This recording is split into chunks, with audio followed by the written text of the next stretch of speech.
آمنوا صلوا عليه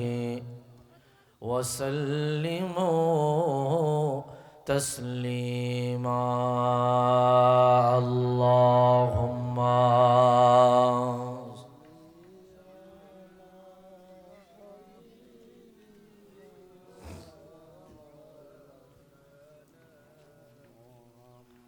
وعلى آله سيدنا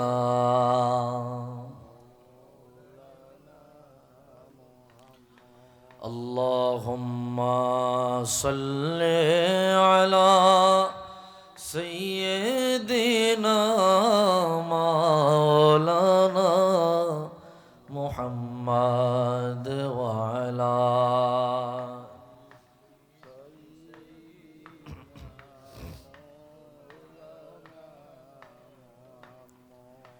কবে যাব দূর মদিনায় সালাম দিতে আপনারে ধন্য করেন মোদের জীবন দিয়ে আপনার দিদারে আল্লাহুম্মা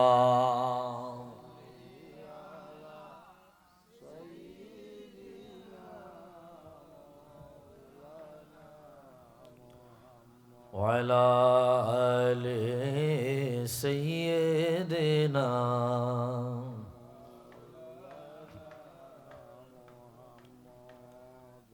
কি ভাই দরুদ শরীফ পড়তে খারাপ লাগে, কষ্ট হয় কি? আপনাদের এদিকে দরুদ শরীফ পড়ার সিস্টেম নাই? দরুদ পড়লে গুনাহ হয় মনে হয় নাকি? তো মানুষ তো মোটামুটি অনেকেই আসছেন। আমার ভাইরা যদি একটু সামনে আগাইতেন সুন্দর দেখা যাইত। পিছনের ভাইরা যদি একটু সামনে আগাইতেন, সম্ভব হলে সামনে আগান, সম্ভব হলে একটু সামনে আগান। একটু কষ্ট হচ্ছে, রৌদ্র তো বোঝা যাচ্ছে।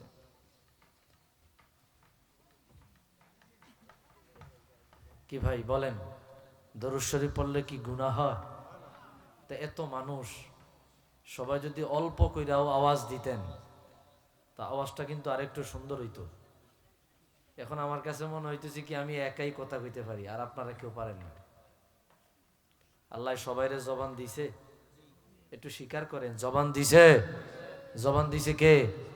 এটা কইতে তো সমস্যা নাই, কণ্ঠ তো নষ্ট হইতো না, জরিমানাও তো দেওয়া লাগতো না। তো একটু কথা ছাড়েন। দরুদ শরীফ পড়লে সওয়াব হয় না গুনাহ হয়? তো সওয়াবের একটা কাজ সবাই জবান বন্ধ করে রাখছে, একেবারে অসুন্দর দেখাইছে, একেবারে বেমানান দেখাইছে। আমি মুকাদ্দামান ভূমিকা স্বরূপ একটি হাদিস শরীফ উল্লেখ করছি। হাদিসটি বর্ণনা করেছেন নূরউদ্দিন হাইথামি রাহমাতুল্লাহ আলাইহি, মাজমাউজ জাওয়াইদ ওয়া মানবাউল ফাওয়াইদ 11তম খণ্ডের বর্ণনা। ইমাম হাফিজুল হাদিস শামসুদ্দিন সাখাবি আল কওলুল বাদি' ফি সলাতি আলান নবিয়্যিল হাবিবিশ শাফি' এই কিতাবের প্রথম খণ্ডে এনেছেন। ইমাম তবারানি মুজামুল কবিরের মধ্যে এনেছেন। ইমাম সয়ুতি জামিউস সগীর ফি আহাদিসিল বাশিরি ওয়ান নাজির এই কিতাব এনেছেন। ওনার আরেকটা কিতাব 26 খণ্ডে জামিউল আহাদিস, ওই কিতাবে এনেছেন রাসূলুল্লাহ বলেন, মান সাল্লা আলাইয়া ওয়াহিদা সাল্লাল্লাহু আলাইহি আশারা ওয়া মান সাল্লা আলাইয়া মিআতান সাল্লাল্লাহু আলাইহি আলফা ওয়া মান সাল্লা আলাইয়া আলফা লাম ইয়ামুত হাত্তা ইয়ারা মাকআদাহু মিনাল জান্নাহ। একটু আওয়াজ দিয়া বলি আল্লাহু আকবার। রাসূল বলে, যে ব্যক্তি আমি রাসূলের প্রতি একবার দরুদ শরীফ পড়বে ওই ব্যক্তির জন্য আল্লাহ তাআলা 10টি রহমত নাজিল করবে। যে ব্যক্তি আমি রাসূলের প্রতি 100 বার দরুদ শরীফ পড়বে ওই ব্যক্তির উপর আমার আল্লাহ 1000টি রহমত নাজিল করবে। সুবহানাল্লাহ বলেন। হাদিসের শেষে বলেন, ওমান সাল্লা আলাইয়া আলফা মাররাত লাম ইয়ামুত হাত্তা ইয়ারা মাকআদাহু মিনাল জান্নাহ, যে ব্যক্তি আমি হুজুরের উপর 1000 বার দরুদ শরীফ পড়বে, ওই ব্যক্তি জান্নাতের কোন দালানে থাকবে, কোন প্রাসাদে থাকবে, কোন মহলে থাকবে, কোন ঘরে থাকবে, ওই ঘর দুনিয়ায় স্বপ্নে না দেখে মরবে না।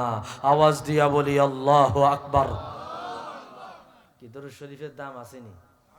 আপনারা তো হস্তা মনে করে জবান বন্ধ রাখছেন। আপনারা তো মনে করছেন এটা হস্তা, কোনো লাভ নাই। আরেকটি বরাত দেখেন, ইমাম বাজ্জার মুসনাদ বাজ্জারের 9ম খণ্ডে এনেছেন। ইমাম আহমদ ইবনু হাম্বাল আশ-শাইবানি মুসনাদে আহমদ এনেছেন। আবু দাউদ তয়ালিসি মুসনাদুল ফিরদাউস এনেছেন। ইমাম আবু ইয়ালা আল মৌসিলি তার মুসনাদ এনেছেন। খতিবে তিবরিজি মিশকাতুল মাসাবির মধ্যে এনেছেন।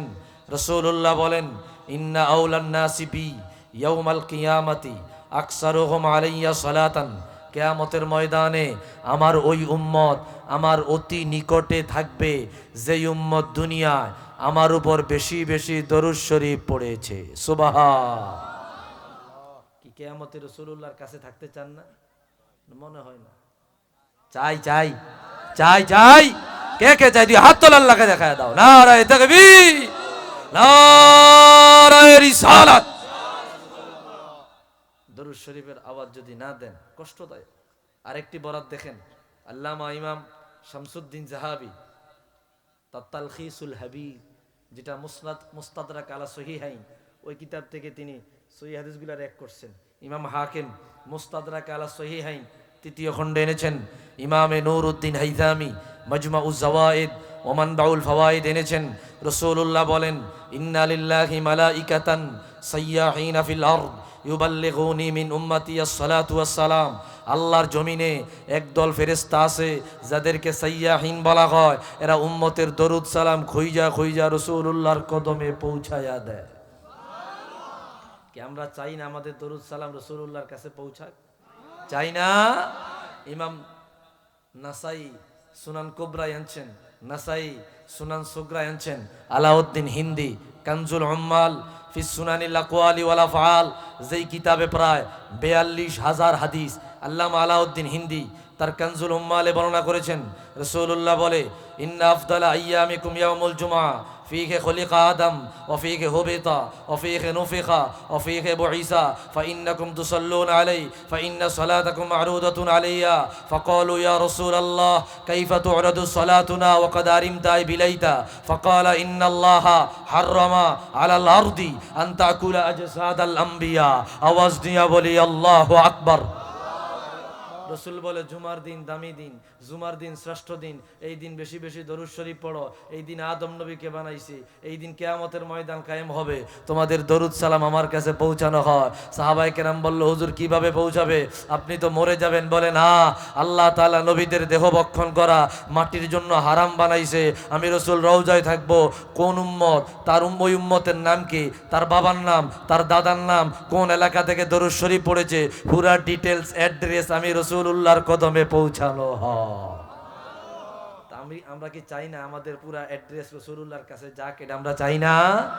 আরেকটি বরাত দেখেন, মুসনাদ বাজ্জার 9ম খণ্ডে এনেছেন। রাসূলুল্লাহ আমাদের দরুদ সালাম কিভাবে শুনেন? আবু দাউদ সুনানে আবু দাউদ এনেছেন। রাসূলুল্লাহ বলেন, মা মিন আহাদিন ইউসাল্লি ওয়া ইউসাল্লিমু আলাইয়া ইল্লা রাদ্দাল্লাহু আলাইয়া রূহি হাত্তা আরুদ্দা আলাইহিস সালাতু ওয়াস সালাম। আমার যে কোনো উম্মত আমাকে যে কোনো প্রান্ত থেকে দরুদ সালাম দেয়, আমি জিন্দা অবস্থায় তার দরুদ সালামের জবাব দেই। আমার কষ্ট লাগলো, আপনারা এতগুলা মানুষ, এত হাদিস বলতাম না, ক্ষোভেরতে বলতেছি, রাগেরতে বলতেছি না, দরকার ছিল না।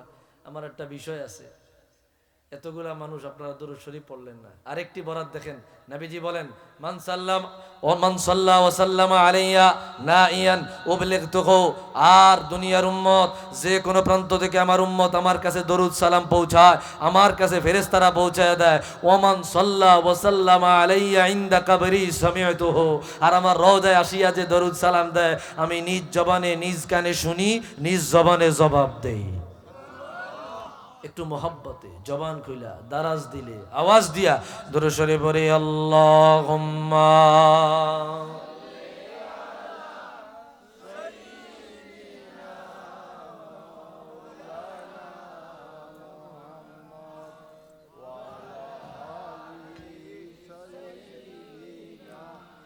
মাওলানা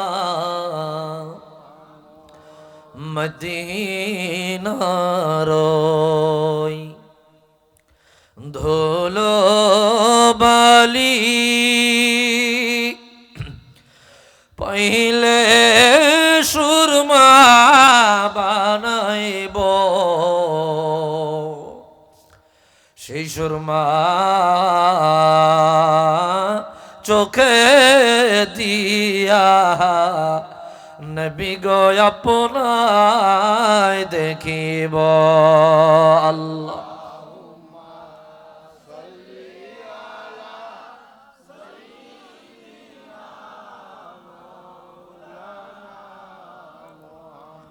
وعلى آل سيدنا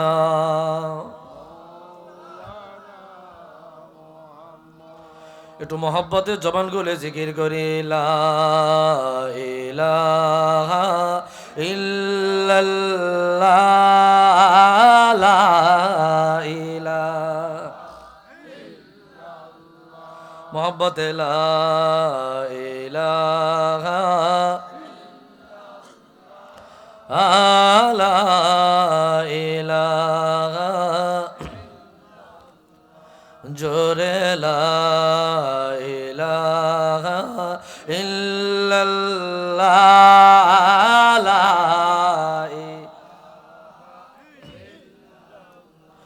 হাসবি রব্বি জাল্লাল্লাহ মা ফি কলবি গয়রুল্লাহ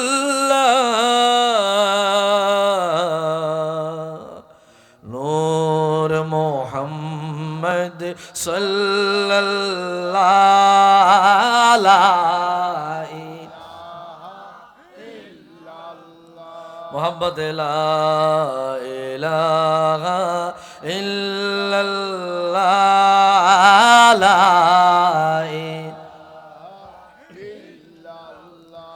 जब के सरकार तशरीफ लाने लगे हुरो गिल्मा भी खुशियाँ मनाने लगे हर तरफ नूर की नीचा गाया मुस्तफ़ा का मिले जिंदगी मिल गए गलीमा तेरे गोद में आ गए दोनों आलम के रसूल अल्लाह अल्लाह हबीबी आमिना की फूल अल्लाह अल्लाह সবাই লা লা ইলাহা ইল্লাল্লাহ লা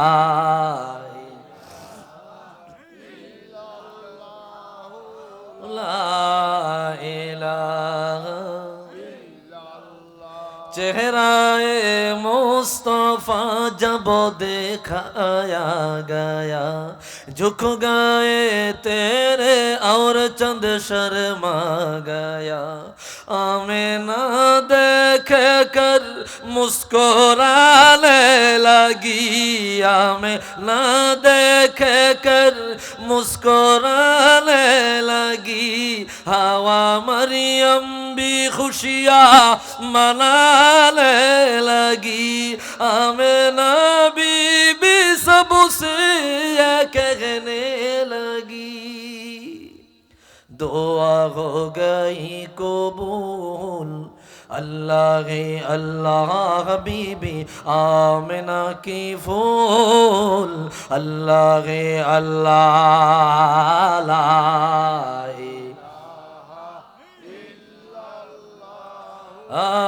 ला इलाहा इल्लल्लाह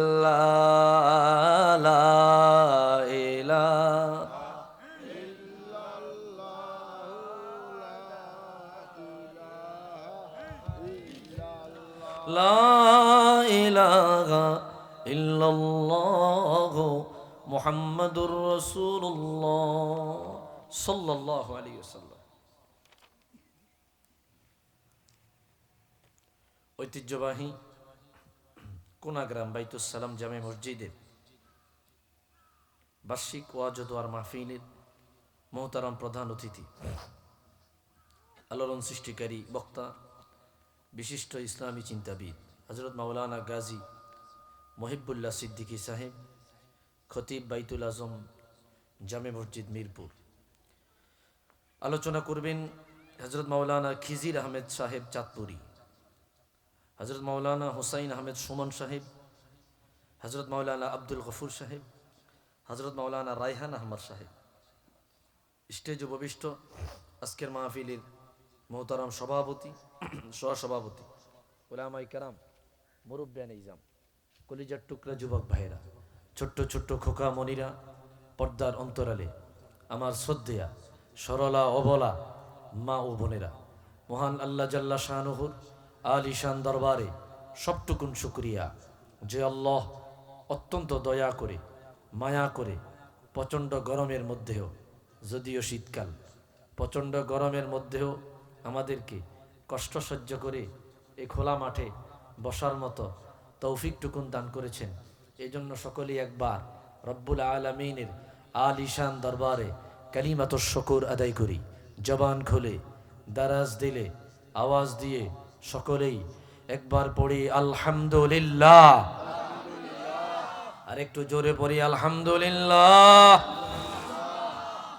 লক্ষ কোটি দরুদ আর সালাম তার চেয়ে অনেক বেশি আল্লাহর সৃষ্টির প্রধান আকর্ষণ, শামসুল হিদায়াত, বদরুদ্দুজা, নূরুল হুদা, হাবিবে খুদা, সৈয়দুল ওয়ারা, সৈয়দুল মুরসালিন, ইমামুল কিবলাতাইন, সৈয়দুল কওনাইন ওয়াস সাকলাইন, নবিয়ুল হারামাইন শরীফাইন, জাদ্দুল হাসনাইন, রাহাতুল আশিকিন, সৈয়দুল আরিফিন, শাফিউল মুজনিবিন, খাতামুন নবিয়্যিন ওয়াল মুরসালিন, রাহমাতুল লিল আলামিন, সৈয়দুল আতকিয়া, ইমামুল আসমিয়া, সাকিউল কাউসার, শাফিউল মাহশর, মদিনা কা তাজদার, আফতাব নবুয়ত, শাহিনশাহ রিসালত, হুজুরে আকরম, নূরে মুজাসসম, হাবিবুল্লাহ, খলিলুল্লাহ, নূরুল্লাহ, উলদে আদম সফিউল্লাহ, বিশারতে ঈসা রূহুল্লাহ, মুহাম্মদ ইবনু আবদুল্লাহ ইবনে আব্দুল মুত্তালিব ইবনে হাশিম ইবনে আব্দে মান্নাফ। সকলেই জবান খুলে দারাজ দিলে আওয়াজ দিয়ে একবার পড়ি সাল্লাল্লাহু আলাইহি ওয়াসাল্লাম। কি আমরা সবাই খুশি না বেজার? আমাকে একটি বিষয় দেওয়া হয়েছে, বিষয়টি হচ্ছে নামাজের গুরুত্ব ও ফজিলত। বিষয়ভিত্তিক আলোচনা এটা খুবই ভালো জিনিস, ঠিক কিনা বলেন? যদিও কমন বিষয়, লেকিন আসারের জন্য, একটু প্রভাব বিস্তারের জন্য, অন্তরে আল্লাহর ভয় তৈরি করার জন্য বিষয়গুলো প্রতিনিয়ত চলমান রাখাটা উচিত।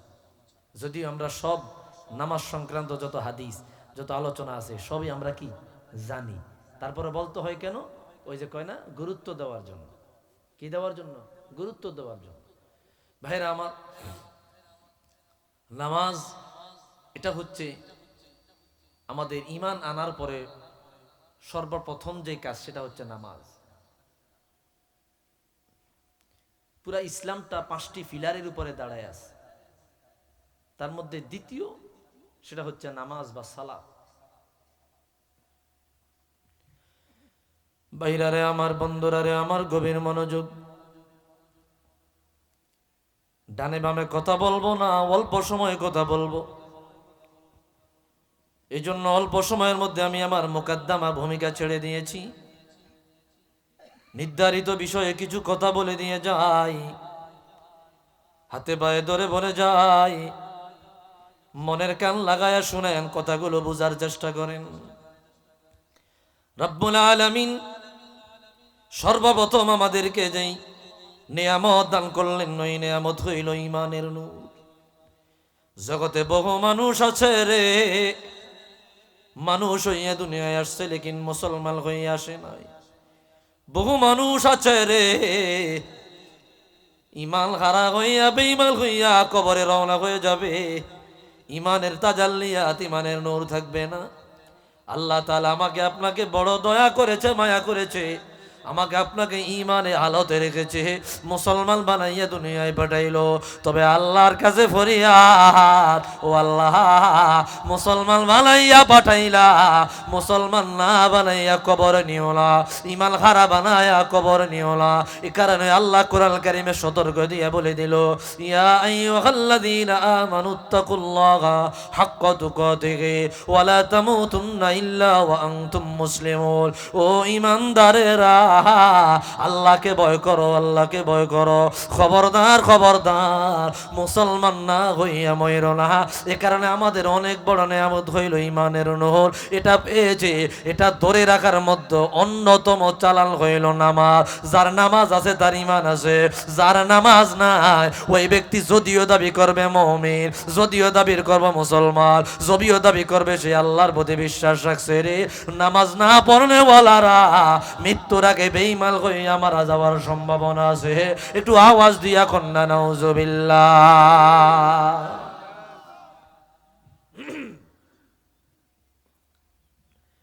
কুরআনুল কারীমে এই ব্যাপারে আল্লাহ বলে দিলেন, উতলু মা উহিয়া ইলাইকা মিনাল কিতাবি ওয়া আকিমিস সালাহ ইন্নাস সালাতা তানহা আনিল ফাহশাই ওয়াল মুনকার ওয়া লাযিকরুল্লাহি আকবার। আল্লাহু আকবার। মালিক বলে দিলেন, হাবিব, আমি আল্লাহ যা ওহী নাজিল করলাম সেখান থেকে, কোরআন কারীম থেকে আপনি নামাজের মধ্যে তেলাওয়াত করেন। কথা বুঝেন তো? বুঝা যায় না? নামাজের মধ্যে থেকে কোরআন কারীম থেকে তেলাওয়াত করেন। আর আমি আল্লাহর জন্য নামাজ কায়েম করেন। এ কথা কেন আল্লাহ বলে দিলেন? কেননা নামাজে যদি দাঁড়ায়া যায়, আল্লাহর বান্দাকে আমি আল্লাহ গুনার কাজ থেকে বিরত রাখবো, ফাহিশা কাজ থেকে বিরত রাখবো, অন্যায় কাজ থেকে বিরত রাখবো, পাপাচার থেকে বিরত রাখবো। যে নামাজে দাঁড়ায়া যায় অন্যদের তুলনায় তার গুনাহ কম হয়, অন্যদের তুলনায় সে কম গুনাহগার হয়, অন্যদের তুলনায় তার কলব পবিত্র হয়, অন্যদের তার তুলনায় তার কলব কম নোংরা হয়। বেনামাজি যারা রে, এদের অন্তর নোংরা হয়ে যায়, এদের অন্তর কদাচার হয়ে যায়, এদের অন্তর কালো হয়ে যায়, এদের অন্তরগুলা কয়লায় ধুয়ে অপরিপূর্ণ হয়ে যায়, কয়লায় ধুয়ে যায়। এদের অন্তরে আল্লাহর ভয় থাকে না। যারা নামাজে দাঁড়ায় যায়, পূর্বে যদি গুনাহ থাকে রে, তাদের অন্তরগুলা নামাজের কারণে ধুয়ে মুছে চাপ হয়ে যায়। এ কারণে আল্লাহ বলে দেয়, যখন নামাজের আজান দেয়, একদল মানুষ দোকানে বসিয়া রয়, আড্ডা ফাড্ডায় ব্যস্ত হয়ে যায়, ওই জায়গায় আল্লাহর বান্দা গুনাহ করে, আজান দিলে নামাজে দৌড়ায়, বাকিরা আসে না। বাকিরা আপনার দোকান পাটে বসিয়া গুনার কাজে লিপ্ত থাকে, আড্ডা ফাড্ডায় লিপ্ত থাকে, গিবত শেখায়েতে লিপ্ত থাকে, মিথ্যা ব্যভিচারে লিপ্ত থাকে। যেই বান্দায় মসজিদের দিকে দৌড়ায়, ওই বান্দা তাদের তুলনায় গুনাহ কম করে, গুনাহ কম থাকে। আর নামাজে দাঁড়ায় যাওয়ার কারণে তাদের সাথে তাইকে যেই গুনাহ করছে, ওই গুনাহগুলো আমার আল্লাহ ঝরিয়া মুছিয়া মাফ কইরা দেয়। এই কারণে আল্লাহ বলে দিল, ইন্নাস সালাতা তানহা আনিল ফাহশাই ওয়াল মুনকার। নিশ্চয় আমি আল্লাহ গুনাহগার যারা, তাদের গুনাহগুলো মাফ করে দেয় নামাজের কারণে। কেননা নামাজি গুনাহগারদেরকে গুনাহ থেকে বিরত রাখে। একটু আওয়াজ দিয়া বলি মারহাবা।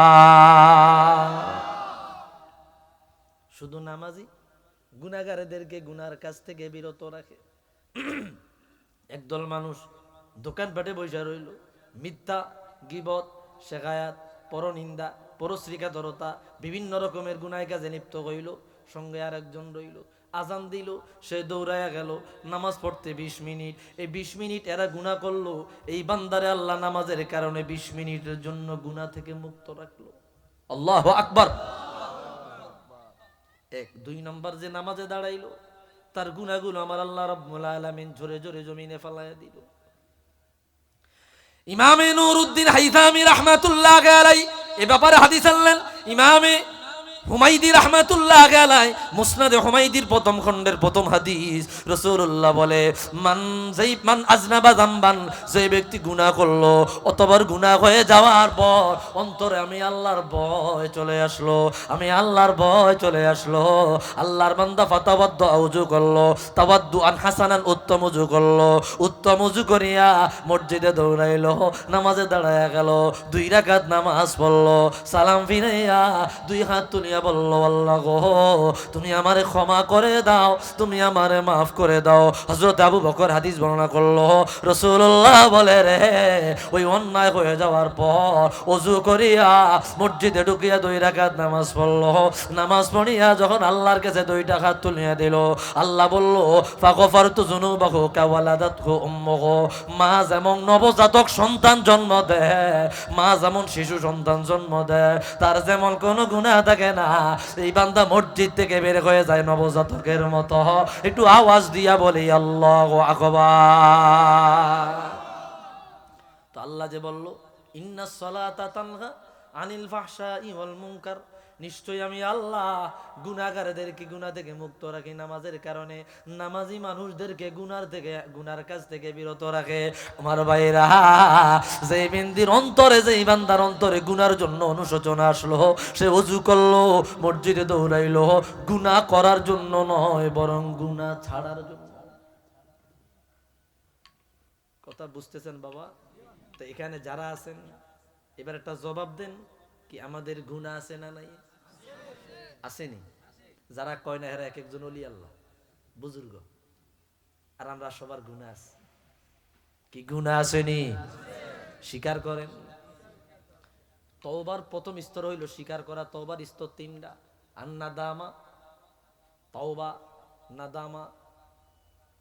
তওবার স্তর 3টা, একটা হইল ওর প্রথম অনুশোচনা করা, এরপর আল্লাহর কাছে বলা। 3 নাম্বার স্তর হইল আল্লাহ ইয়াউদা ইলাইহি মাররাতান আখর, দ্বিতীয়বার গুনার দিকে ফিরে না যাওয়া। এই 3টা স্তর গুনাহ, আপনার তওবার 3টা স্তর।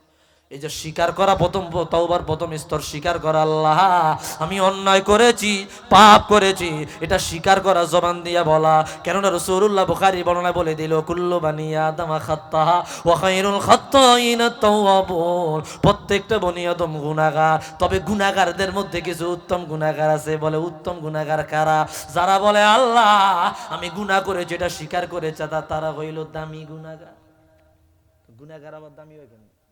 এটা প্রশ্ন আসতে পারে না? আল্লাহ কইটা দামি গুনাহগার, ওটা ভালো গুনাহগার, ওটা ভালো অপরাধী। অপরাধী আবার ভালো হয় কেমনে? আল্লাহু আকবার বলি। কয় যেটা স্বীকার করে, ভুল হয়ে যাওয়ার পরে স্বীকার করে, ওইটা হচ্ছে ভালো গুনাহগার। ভালো গুনাহগার মানে আল্লাহ তারা ভালোবাসা চালাইছে, গুনাহগারটা রয়ে গেছে, এই গুনাহগার রয়ে রাখলে আর কোনো লাভ নাই, তারা আমি ভালোবাসি, তারা জান্নাত দিয়ে দেবো। সুবহান। স্বীকার করা হচ্ছে প্রথম তওবার স্তর। স্বীকারই করি না আমরা ভাইরা রে আমার। এই জন্য তো কবি বলেন গুনাহ করেছি মোরা জীবন ভরে, কবু যেন ভুলি না গো প্রভু তোমারে। কইতাম নি গজল চলেনি এদিকে। গুনাহ করেছি মোরা জীবন ভরে, কবু যেন ভুলি না গো প্রভু তোমারে, স্মরণ যেন রাখতে পারে জিকিরে মাওলা। আল্লাহ আল্লাহ আল্লাহ আল্লাহ, পারলে বলেন আল্লাহ আল্লাহ। রহমান রহিম তুমি খোদা এই দুনিয়াতে,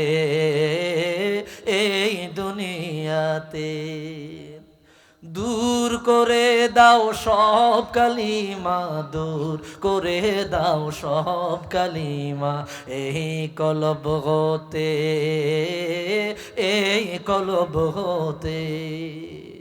যেন ডাকতে পারি প্রাণ ভরে তোমারে মাওলা। আল্লাহ আল্লাহ আল্লাহ আল্লাহ আল্লাহ আল্লাহ তুমি কত সুন্দর কি করে বোঝাই আল্লাহ কত সুন্দর কি করে বোঝাই কোন ভাষা পাই না খোঁজে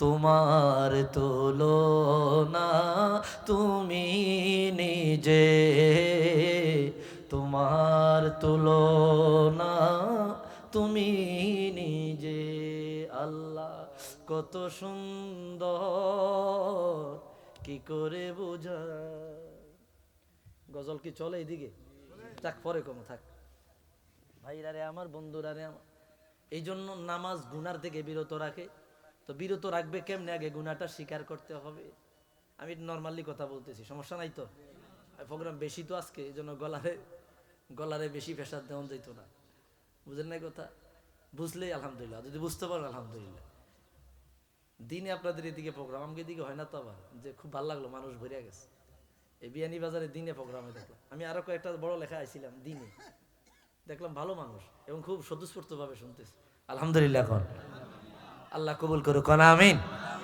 কষ্ট নিচ্ছেন না তো ভাইরা রে আমার বন্ধুরা রে আমার আরেকটি আয়াত খেয়াল করেন আল্লাহ বলেন এ দুনিয়ার উম্মাত ও আকিমিস সালাতা লিযিকরি আমি আল্লাহর স্মরণে নামাজে দাঁড়ায়া যাও আমি আল্লাহর স্মরণে নামাজে দাঁড়ায়া যাও দুনিয়ার জমিনে যতগুলা জিকির আছে তার মধ্যে বড় জিকির হইল নামাজ নামাজ ওয়ান কাইন্ড অফ জিকির এক প্রকারের জিকির আমরা অনেকে বলি নামাজ জিকির না না নামাজ জিকির আবার অনেকে বলে নামাজই জিকির অন্য কিছু জিকির না ভাইরা রে আমার বন্ধুরা রে আমার নামাজ এক প্রকারের জিকির আল্লাহর যদি স্মরণ হয় আল্লাহর কথা যদি মনে হয় রাত্রে বেলা যদি তিনটার কাটা দাঁড়ায়া যায় মধ্য রজনীতে তুমি দাঁড়ায়া যাও তুমি গুনাহ করেছো অন্যায় করেছো পাপ কাজে লিপ্ত হয়েছো অপরাধে লিপ্ত হয়েছো এমন কোনো গুনাহ নাই করো না ফজর থেকে নিয়ে এসা পর্যন্ত গুনার কাজে লিপ্ত হইলা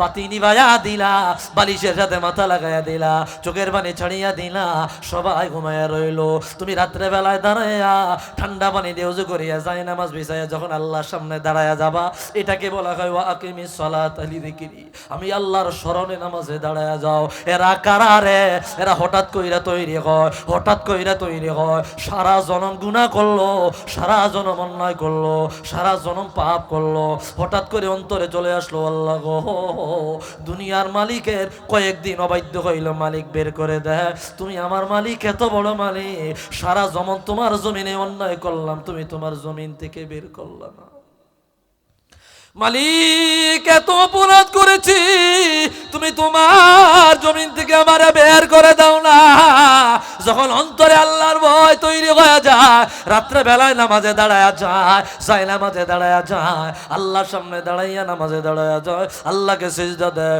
দুই ফুটা চোখের পানি ছড়িয়ে দেয় এই কথা আল্লাহ বললে ওয়া আকিমিস সালাতা লিযিকরি একদল মানুষ আছে রে তারা আমি আল্লাহর স্মরণে নামাজে দাঁড়ায়া যায় যারা আমার স্মরণে নামাজে দাঁড়ায়া যায় এদের পিছনের কোনো গুনাহ থাকে না এরাও কাওয়ালাদাত উম্মুহু মা যেমন নবজাতক সন্তান জন্ম দেয় এদেরকে আমি আল্লাহর নবজাতক সন্তানের মতো বেগুনাহ বানায়া দেয় এরা যদি ওই সময় মারা যায় বিনা হিসাবে আমি আল্লাহর জান্নাতে চলে যাবে সুয়াল জবাব বলতে কিছু থাকবে না প্রশ্ন বলতে কিছু থাকবে না হিসাব নিকাশ বলতে কিছু থাকবে না আল্লাহ রাব্বুল আলামিন বলে দেয় ফাসাউফা ইউহাসাবু হিসাবান ইয়াসীরা এক দলের হিসাব সহজ করা হবে সহজ মানে হিসাব নিবে না এরা কইল তারা যারা মৃত্যুর আগে আল্লাহর সামনে দাঁড়ায় তওবা নসিব হয়ে গেছে বেগুনাহ নিষ্পাপ হইয়া মারা গেল হিসাব নিকাশ এইভাবে আল্লাহ ফালায়া দিয়া বলবে জান্নাতে চলে যাও একটু আওয়াজ দিয়া বলি আল্লাহু আকবার তা আল্লাহর স্মরণে যারা নামাজে দাঁড়ায় যায় এরাও কাওয়ালাদাত উম্মু নবজাতক সন্তানের মতো নিষ্পাপ সুবহানাল্লাহ বলেন ভাইরা রে আমার বন্ধুরা রে আমার একজন ব্যক্তিকে বেগুনাহ নিষ্পাপ বানায়া দেওয়ার জন্য নামাজ কত বড় ভূমিকা পালন করে রে। আরেকটি হাদিস আমি আপনাদের সামনে বলে দেই, সহিহ মুসলিমের মধ্যে আনলেন রাসূলুল্লাহ বলে, এ দুনিয়ার উম্মত আরো আইতুম লাউ আন্না নাহারুন ফি বাবি আহাদিকুম, মনে করো কি রাসূল সাহাবায়ে কেরামদের নিয়ে সামনে বসলেন, হাজার হাজার সাহাবীরা সামনে। রাসূল বলল, আরো আইতুম লাউ আন্না নাহারুন ফি বাবি আহাদিকুম, তোমাদের ঘরের দরজার সামনে দিয়া যদি একটা নদী চলমান হয়ে যায়, একটা সাগর চলমান হয়ে যায়, সেই জায়গায় যদি তোমরা 5 বার গোসল করো, তাগতাসিলুনা ফিহি 5 মাররাত, 5 বার গোসল করো, 5 বার গোসল করো, 5 বার গোসল করো, হালকা নাফি দারানিহি শাই, তোমাদের শরীরে কোনো ময়লা থাকবে না। সাহাবায়ে কেরাম বলল, নবী গো, যে দৈনিক 5 বার গোসল করে তার শরীরে ময়লা থাকবে না? আপনাদের দৃষ্টিতে কি থাকবে না? থাকবো? 5 বার গোসল করলে শরীরে কোনো ময়লা থাকবো? থাকবো না। রাসূল বলে, কাযালিকা মিসলুস সালাওয়াতিল খামস ইয়ামহুল্লাহু বিহিন্নাল খাতায়া, ও দুনিয়ার উম্মত, অনুরূপ 5 ওয়াক্ত নামাজের দৃষ্টান্ত। জিনা করেছো, চুরি করেছো, ব্যভিচার করেছো, মিথ্যা বলেছো, গীবত করেছো, পরনিন্দা করেছো, এমন কোন অন্যায় নাই করো না, গুনার ঘাটতি কলবে নিয়ে তুমি যদি নামাজে দাঁড়ায়া যাও, ওয়া কাযালিকা মিসলুস সালাওয়াতিল খামস ইয়ামহুল্লাহু বিহিন্নাল খাতায়া, আমার আল্লাহ 5 ওয়াক্ত নামাজ যে ব্যক্তি আদায় করবে রে, শত শত শত শত গুনাহ মাফ করিয়া তারে পাক পবিত্র বানায়া দিবে। যেমন 5 বার গোসল করলে শরীরে ময়লা থাকে না, তেমন 5 ওয়াক্ত নামাজ পড়লে অন্তরে কলবে কোনো ময়লা থাকে না। একটু আওয়াজ নিয়া বলি মারহাবা। আমি আগেই বলেছি ভাই, ডানে বামে আমি কথা বলবো না, একটু মনোযোগ দেন, অল্প সময় কথা বলবো, খেয়াল করেন। আমরা হচ্ছে তালিবুল ইলম, আমরা তালিবুল ইলম মানে দ্বীনি ইলম তলস্কারী। আমার নিজের কদ্দুর মাদ্রাসা আছে, আমার দাদাজান প্রতিষ্ঠা করছে 1952 সালে। আমি এটারে আবার রূপ দিয়েছি দাওরায়ে হাদিস দর্শনে জামি, সেখানে বুখারীর খতম হয়, তিরমিজির খতম হয়, ইবনু মাজার পড়া হয়, মেশকাতের খতম হয়, বিভিন্ন হাদিসের কিতাবের খতম হয়। এই জন্য ভাই এগুলো আমাদের প্রতিনিয়ত মোতালা করতে হয়, প্রতিনিয়ত আমাদের এগুলো পড়তে হয়। পড়তে পড়তে অনেকগুলাই স্মৃতির মধ্যে, মেমোরির মধ্যে ঢুকে গেছে। এই জন্য ডানে বামে কথা বলা লাগে না, একটু মনোযোগ দেন। কিছু কথা নিতে হইলে মনোযোগ দেওয়া লাগবে, কষ্ট নিয়েন না, মনে কষ্ট নিয়েন না, অল্প কথা বলবো, কথাগুলা শোনার চেষ্টা করে। তো রাসূলুল্লাহ বলে, অন্তরে যদি গুনার ঘাটতি থাকে, গুনার বোঝা থাকে, এগুলা জোরে পড়ে যাবে কেমনে? বলে 5 ওয়াক্ত নামাজের মাধ্যমে। আল্লাহু আকবার। আপনি খোলেন আবু দাউদ খোলেন, রাসূলুল্লাহ বলে, মান তাওয়াদ্দা, যে ব্যক্তি ওযু করলো, ফাগসালা ইয়াদায়ে, হাত ধুইতে করলো, ফাখরাজা মিনহুল খাতায়া, হাত ধুইতে করার সাথে সাথে হাত দিয়া যত গুনাহ করেছে, আঙ্গুলের মাথা দিয়া গুনাহগুলো জোরে জোরে পড়ে যায়। মিসলুল মা মিন কাতরিল মা আও মা আখিরে কাতরিল মা, পানির ফোঁটার সাথে অথবা শেষ ফোঁটার সাথে। ওয়াইদা গসালা ওয়াজহাহু, যখন মুখ ধুইতে করব, খরজাত মিনহুল খাতায়া, জবান থেকে গুনাহগুলো জোরে পড়ে যায়, মুখ দিয়া যত গুনাহ করলো, মা আল মা, পানির সাথে, আও মা আখিরে কাতরিল মা, অথবা পানির শেষ ফোঁটার সাথে। ওমান গসালা, যখন ধুইতে করবে 2 পাও, তোর পায়ে দিয়া যত গুনাহ করলো, গুনাহগুলো জোরে জোরে জমিনে পড়ে যাবে। মা আল মা আও মা আখিরে কাতরিল মা, পানির সাথে অথবা পানির ফোঁটার সাথে। সুম্মা মাশা ইলাস সালাওয়াত, অথবা মসজিদে নামাজের দিকে দৌড়াইব। হাতের গুনাহ ওযু করার মাধ্যমে নাই, পায়ের গুনাহ ওযু করার মাধ্যমে নাই, মুখের গুনাহ ওযু করার মাধ্যমে নাই, মাথার গুনাহ ওযু করার মাধ্যমে নাই। রাসূলুল্লাহ বলে রে, বেগুনা নিষ্পাপ হইয়া মসজিদে গেল, নামাজ পড়লো, ফিরি ফিরি উল্টা সওয়াব পাইলো। একটু আওয়াজ দিয়া বলি আল্লাহু আকবার। নামাজ পড়লো কি ফিরি ফিরি, গুনাহ সব আগে পানির ফোঁটার সাথে ফালাই দিয়েছে। ইমাম আজম আবু হানিফা, তিনি পানির ফোঁটার সাথে যে গুনাহ পড়তো, এটা তিনি নিজ চোখে দেখতে পাইতেন। আল্লাহু আকবার। ভাইরা রে আমার, বন্ধুরা রে আমার, নামাজের এত গুরুত্ব, একটি ঘটনা মনে পড়ে গেছে, না বললেই না। আমাদের মাদ্রাসায় দর্শে নিজামি 3rd ইয়ার 2nd ইয়ারে আপনাদের ঘন্টা আছে, তাসাউফের কিতাব মুকাশাফাতুল কুলুব আল মুকাররাব ইলা হাদারাতি আল্লামিল গায়ুব, 5ম হিজরি শতকের মুজাদ্দিদ যাকে বলা হয়, যিনি জগতের শ্রেষ্ঠতম দার্শনিক, জগতের শ্রেষ্ঠতম মুফতি, জগতের শ্রেষ্ঠতম ফকিহ, জগতের শ্রেষ্ঠতম মুহাদ্দিস, আল্লামা গাজ্জালি রাদিয়াল্লাহু তাআলা, ইমামে গাজ্জালি জগতের বড় দার্শনিক, এত বড় দার্শনিকের কিতাব ইউরোপ আমেরিকাতে বড় বড় ইউনিভার্সিটিতে লেখা আপনার সিলেবাসের মধ্যে আছে। আল্লাহু আকবার। তিনি কিতাব লিখেছেন মুকাশাফাতুল কুলুব আল মুকাররাবু ইলা হাদারাতি আল্লামিল গুয়ুব, ইলমে তাসাউফের কিতাব। এই কিতাবে ঘটনা আনলেন ইমাম ইবনে আবি দুনিয়া আল মাওসুআতের মধ্যে আনলেন জগতের বড় মুহাদ্দিস আল্লামা ইমাম জালালউদ্দিন সুয়ুতি রাহমাতুল্লাহি আলাইহি, নবম হিজরি শতকের মুজাদ্দিদ, 911 হিজরিতে ইন্তেকাল করলেন। আজ থেকে 600 বছর আগের ইমাম, যিনি 500 কিতাব লেখছেন, যিনি 75 বারের উপরে জাগ্রত অবস্থায় রাসূলকে দেখেছেন, এত বড় ইমাম, ওনার ছোট্ট একটা কিতাব, কিতাবের নাম শারহুস সুদুর বিশারহি হালিল মাউতা ওয়াল কুবুর। এই কিতাবের মধ্যে আলোচনা আনলেন ইমাম কুরতুবী আত-তাযকিরা ফি আহওয়ালিল মাউতা ওয়া উমুরিল আখিরা।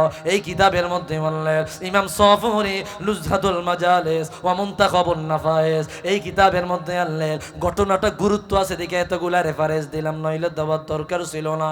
কানা রাজুলুন ফি বনি ইসরাঈল, বনি ইসরাঈলের জামানা এক বান্দা গেল বাজারে, আগে গোলাম বিক্রি হইতো, গোলাম ক্রয় করার জন্য। ফাস্তারা গোলামান, একটা গোলাম ক্রয় করলো সুটাম দেহে। বাজারে গোলাম দাস দাসী বিক্রি হইতো। গোলামটাকে পথে পথে নিয়ে আসতে লাগলো। গোলাম বলল, মালিক আপনি আমারে কিনলেন, আমি আপনার গোলাম, আপনি আমার মালিক। ঘটনাটা মনে হয়েছে, কইতাম নি? খুব সুন্দর একটা ঘটনা। এটা অনেক সময় আমরা বলি মানুষের এই মুদাব্বির ইয়ার জন্য, ইতিবারের জন্য। মালিক আমার, আপনি আমারে কিনলেন, আপনি মালিক, আমি আপনার গোলাম, আপনি আমার ইচ্ছা মতো খাটাইতে পারবেন, কোনো আপত্তি নাই। আগে এমনটাই হইতো, তবে আমার 3টা শর্ত আছে, যদি একটু মানতেন বড় কৃতজ্ঞ থাকতাম। বলে, তোমার 3 শর্ত কি? বলে, 1 নাম্বার শর্ত, একটা গোলাম যার দুনিয়ায় কোনো দাম নাই, যারে কেউ মূল্যায়ন করে না, যারে কেউ দাম দেয় না, গোলামের কোনো দাম নাই। ঘরের মধ্যে যদি মিটিং করেন, নিজের ফ্যামিলি কোনো একটা সিদ্ধান্ত যদি দেন, আপনার ঘরের কামের বেড়া অথবা কামের বেড়ি সিদ্ধান্ত দিলে ওই সিদ্ধান্ত কি আপনারা মানবেন? কিল্লা আমরা গুরুত্ব দিই না, কারণ এটা হইলে গিয়া কামের লোক, হ্যাঁ আমাদের সিদ্ধান্ত দেওয়ার কে? বিষয়টা এরকম না? এরকম তো গুরুত্ব দিব না। ফ্যামিলির সদস্য যারা আছে তাদের কথাই, এ তো কাজের লোক, এটা নর্মাল বিষয়। কিন্তু আমাদের দেশে গোলাম বলল, মালিক 3টা আমার শর্ত আছে গো, যদি আপনি মানতেন আমি কৃতজ্ঞ থাকবো। বলে, শর্তগুলা বলো। বলে, 1 নাম্বার শর্ত, আপনি আমারে যত কাজ করাইবেন দিনের বেলায় করায়েন, রাত্রে আমারে দিয়া কোনো কাজ করাইয়েন না। মানলাম। 2 নম্বর শর্ত কি বলো? 2 নম্বর শর্ত, আমারে ভালো কোনো ঘর দেওয়া লাগবে না, আমাকে একটা কুড়ে ভাঙ্গাচুরা ঘর দিলেই চলবে। বলে, ভালো ঘর তো আমার অনেক অভাব নাই আছে। কয়, লাগবে না তো, কুড়ে ঘরে তুমি থাকবা কেন? বলে, কুড়ে ঘরে আমার জন্য যথেষ্ট। যদি চলতেছে, কাজ চলতেছে। মালিক হঠাৎ করে একদিন মনে মনে ভাবলো, একা একা তার রুমে এসে কি করে? রাত্রে বেলায় গভীর রজনী দিয়া নিজের কামরা ছাড়িয়া গোলামের ঘরে গেল। জানালা দিয়া উকি মারিয়া দেখে রে, এই গোলাম সিজদায় পড়িয়া রইল। তার মাথা বরাবর থেকে নিয়া আসমান পর্যন্ত একটা নূরের ফিলার দেখা যায়। একটু জোরে বলি না আল্লাহু আকবার। তার মাথা থেকে নিয়ে আসমান পর্যন্ত একটা নূরের রোশনি দেখা যায়। লোকটার কম্পন শুরু হয়ে গেল। ঘরে আসলো, আইসা বলল, বিবি রে, কারে দিয়া তোমরা কাজ করাইলা? কারে দিয়া তো কষ্ট করাইলা? বলে, কি হয়েছে? বলে, তাকায়া দেখেছি আল্লাহর বান্দা গোলাম সিজদায় পড়িয়া রইল। মধ্য রজনী দিয়া তার মাথা থেকে আসমান পর্যন্ত একটা নূরের ফিলার দেখা যায়। বলে, বলো কি? কয়, পরের দিন বিবিকে নিয়ে দেখাইলো, বিবিও দেখলো। পরের দিন ছেলেটাকে ডাইকে আনলো। বলো, বাবা রে, আজকের থেকে তুমি আজাদ, তোমার দিয়ে আমরা আর কাম করাইতে পারবো না। ছেলেটা কেঁদে দিল। বলো, মালিক আপনি কি আমার কাজে অসন্তুষ্ট? কেন আমার দিয়া কাম করাইবেন না? আমারে বলেন, আমি ক্ষমা চাইবো, ভালো মতো কাজ করবো। বলে, না, এত বড় বুজুর্গ, এত বড় ওলি আল্লাহরে দিয়ে আমরা কাম করাইতে পারি না। আল্লাহু আকবার। বলে, বুজুর্গ মানি? গোলাম বলতেছে, বুজুর্গ মানি? আমরা রাত্রে বেলায় দেখেছি জানালা দিয়া তোমার ঘরে তুমি সিজদায় পড়িয়া রইলা, আর তোমার মাথা থেকে নিয়া আসমান পর্যন্ত একটা নূরের ফিলার দেখা যায়। বলে এটা কে দেখেছে? বলে আমি দেখেছি। লোকটা ছেলেটার সাথে সাথে হাত উপরের দিকে তুললো, তুলিয়া বললো ইয়া সাহিবাসির। কবিতা পড়ছিল 4 লাইনের, আমার 2 লাইন মাথাত আছে। ইয়া সাহিবাসির ইন্না সিররা কদ যাহারা ফামিতনি বাদামা ইশতাহারা। মনে আইসা গেছে। মালিক, ও গোপনীয়তার মালিক, ও গোপনীয়তার মালিক, আমার গোপন আমল প্রকাশ পেয়ে গেছে, আমার গোপন ভেদ প্রকাশ পেয়ে গেছে। আমি চাই না দুনিয়ার জমিনে আমি আর বেঁচে থাকবো। তাড়াতাড়ি আমার প্রশংসা করার আগে তুমি নিয়ে যাও। দুনিয়ার কোনো বান্দা আমার প্রশংসা করবে এটা আমি সহ্য করতে পারবো না। সাথে সাথে ফাখার রাসা জিদা লুটিয়া পড়লো, মেরে মারা গেল। আল্লাহ বলে দিল, রে বান্দা, তুই আমার এত আপন, তুমি আমার এত আপন, তুমি আমার এত কাছে। দুনিয়ার কোনো মালিক তোমার প্রশংসা করবে এটা আমি আল্লাহ সহ্য করব না। তোমার প্রশংসা আমি আরশের রব আগে করব। এই জন্য তোমারে আমার কিনারায় আমি আল্লাহ নিয়ে আসলাম। একটু আওয়াজ দিয়া বলি আল্লাহু আকবার। একজন নামাজি ব্যক্তি আল্লাহর কত কাছের হয়ে গেল।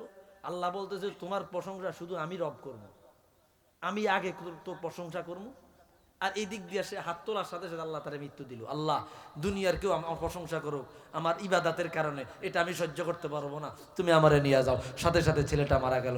একটা গোলাম যদি নামাজের কারণে এত উপরে উঠে যায়, তাহলে নামাজ মানুষকে কোথায় নিয়ে যায়? আল্লাহু আকবার।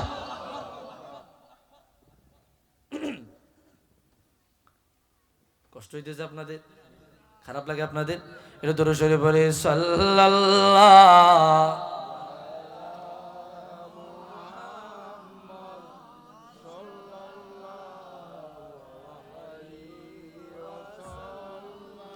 সাল্লাল্লাহু।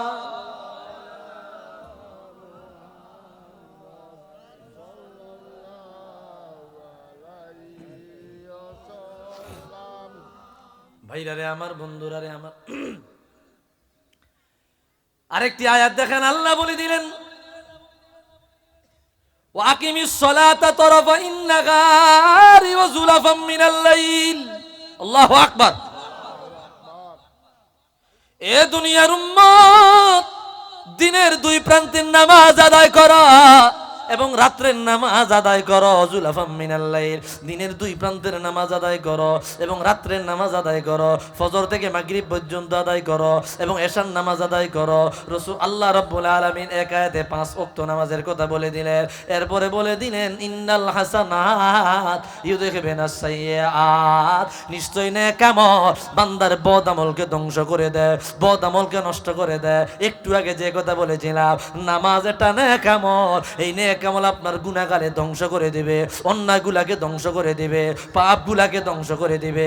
ইন্নাল হাসানাত ইউযহিবুনাস সাইয়্যাত, মানুষের নেক আমল তথা নামাজ পিছনের গুনাহ আল্লাহ মাফ করে দেয়, নামাজ পিছনের অন্যায়গুলো আল্লাহ ক্ষমা করে দেয়। এই ব্যাপারে হাদিসে পাকে রাসূলুল্লাহ বলে দিল, আস-সালাওয়াতুল খামসু ওয়াল জুমআতু ইলা জুমআতিন কাফারাতুল লিমা বাইনাহুন্না মা লাম তুগসাল কাবায়ের। এ দুনিয়ার উম্মত, এক নামাজ থেকে আরেক নামাজের মাঝামাঝি গুনাহ আল্লাহ মাফ করে দেয়, এক জুমা থেকে আরেক জুমার মাঝামাঝি গুনাহ আল্লাহ মাফ করে দেয়, যতক্ষণ না পর্যন্ত কবিরা গুনাহ না করে, কবিরা গুনাহ না করে। সগীরা গুনাহ, ছোট ছোট গুনাহগুলো আমার আল্লাহ মাফ করে দেয়, তবে কবিরা গুনাহও আল্লাহ মাফ করে দিবে যদি এক নামাজ থেকে অপর নামাজে তওবা করে, ইস্তেগফার করে, আল্লাহর কাছে ক্ষমা চায়। কবিরা গুনাহও আল্লাহ ক্ষমা করিয়া তারে জান্নাতি বানা। একটু আওয়াজ দিয়া বলি আল্লাহু আকবার। এক নামাজ থেকে আরেক নামাজ যদি আপনি ক্ষমা চান, তওবা করেন, তাহলে কবিরা গুনাহ মাফ। আর যদি নামাজ পড়েন, সগীরা গুনাহ মাফ।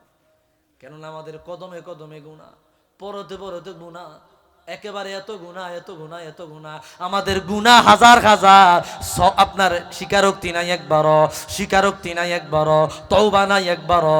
একবারও বলি না আল্লাহ ক্ষমা করে দাও, মাফ করে দাও। এখানে হাজার হাজার যুবক, শত শত যুবক, তারা বলতে পারবে ওপেনে 1000 বার গুনাহ করে, গোপনে একবার বলে না আল্লাহ ক্ষমা করে দাও।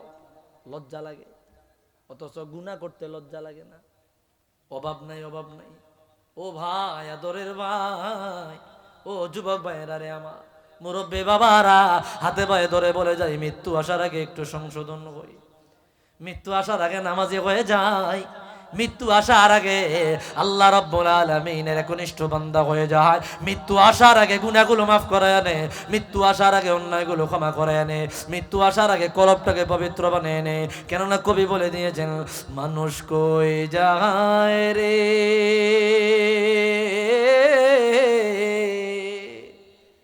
দুনিয়া ছাড়িয়া, মসজিদের পালকি আইনা দোলা দে সাজাইয়া তারে জনমের লাগিয়া, মসজিদের পালকি আইনা গুনা দে সাদুলা দে সাজাইয়া তারে জনমের লাগিয়া। গজলটা মনে কইতাম নি, এটা একটা মৃত্যুর গজল, খুব সুন্দর একটা গজল। ভাইরা রে, আমার বন্ধুরা রে, আমার মনে পড়ে গেছে। এই গজল এত পরিমাণে সারা ওয়ার্ল্ডে মানে পরিচিত হয়েছে, আলহামদুলিল্লাহ। আমার কণ্ঠে বহু মানুষ ফোন দিয়া হুজুর এই গজল শুনে হেদায়েত পাইছে। লন্ডন থাকে আপনাদের সিলেটি বিশ্বনাথে বাড়ি। এক ভাই নিজে ফোন দিয়া বলেছে, রাত্র 3টা বাজে এই ঘটনা সব জায়গায় বলি, হুজুর আমি জানি আপনি ঘুমান, তবে একটা গজল আমার জীবন পরিবর্তন করে দিছে। আমি নামাজ পড়তাম না, রোজা রাখতাম না, বেনামাজি ছিলাম, গুনাহগার ছিলাম, এখন সব তওবা করে ভালো হয়ে গেছি। একটা গজল শুই না, ওই গজল শুই না তিনি হেদায়েত পাইয়া গেল। মনে পড়ে গেছে, আমি আপনাদের একটু সারা জাগানোর জন্য বলতেছি, অন্তর নাড়া দেওয়ার জন্য বলতেছি, কষ্ট নেবেন না তো। মানুষ কই যায় রে দুনিয়া ছাড়িয়া, মসজিদের পালকি আইনা দোলা দেয় সাজাইয়া তারে জনমের লাগিয়া, মসজিদের পালকি আইনা দোলা দেয় সাজাইয়া তারে জনমের লাগিয়া। বুড়িয়ারা যারা আছে, বুড়িয়ারা বিয়া করছে আগে পালকির চইরা, আমরা জোয়ানেরা অনেকে পাই না, পালকির যুগ আগে চলে গেছে।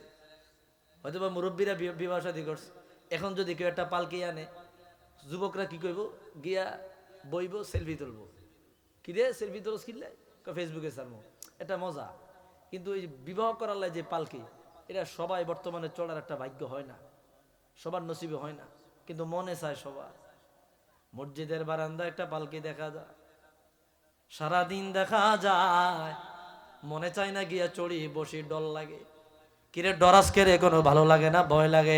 তুই ডরাস আর না ডরাস, এই পালকিতে চড়া লাগবেই, কথা কয় না, চড়া লাগবে নি, এই কথাই বলছে। ছেলে মেয়ে নববধূর প্রেমেতে মজিয়া, নামাজ রোজা সব খোয়াইলাম দুনিয়ায় আসিয়া, সেই ছেলেরাই গোসল দিবে,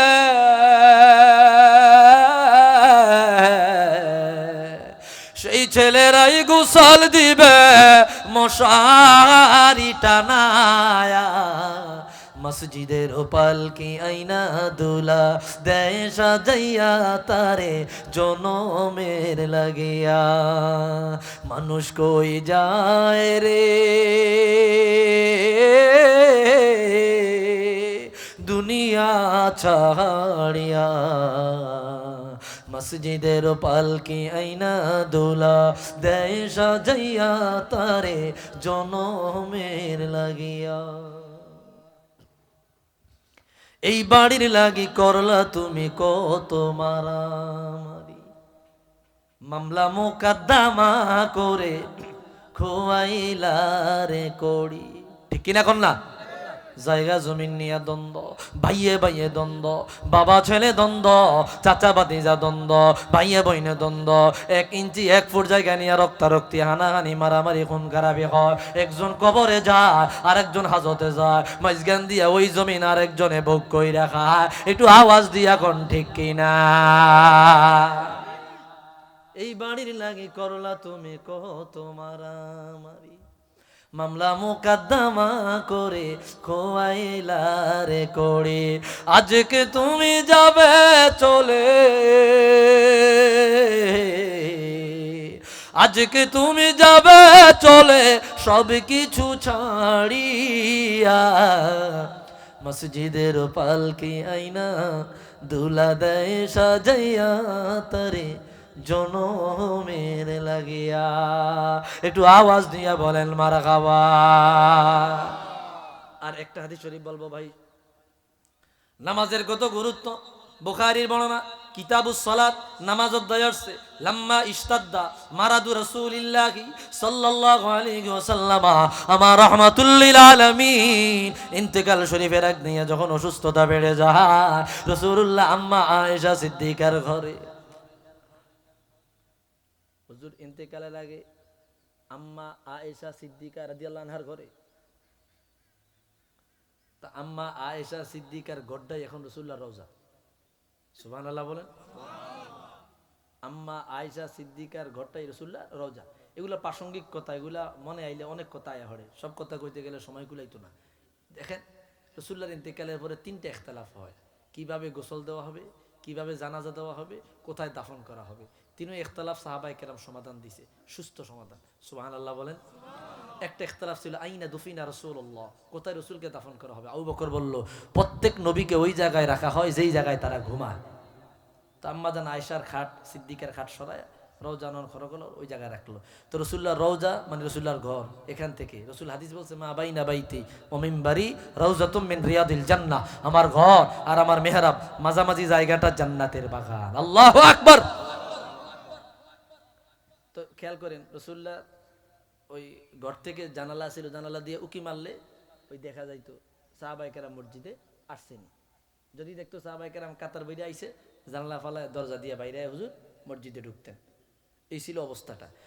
হুজুর অসুস্থতা বেড়ে গেল, হুজুর জানালার কাপড় সরায়া মসজিদ নববীর ভিতরে তাকাইলো, তাকায় দেখতেছে সাহাবায়ে কেরাম দলে দলে বইসা রইলো।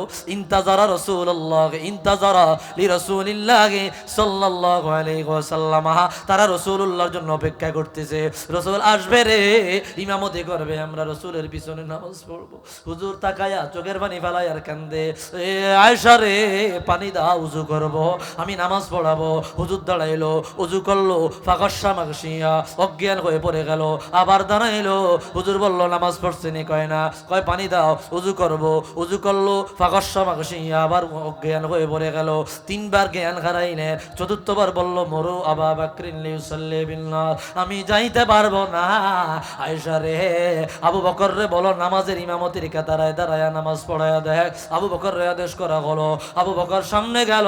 হুজুর হুজুর একটু হালকা অনুভব করলেন। হযরত আলী, হযরত আব্বাস রাদিয়াল্লাহু আনহুমা ওনাদের কাঁধের মধ্যে ভর দিলেন। দুইজনের কাঁধে যদি এক ব্যক্তি ভর দেয়, বোঝা গেল তার পায়ে আর কি নাই, জোর নাই। বুঝাইছে কথা?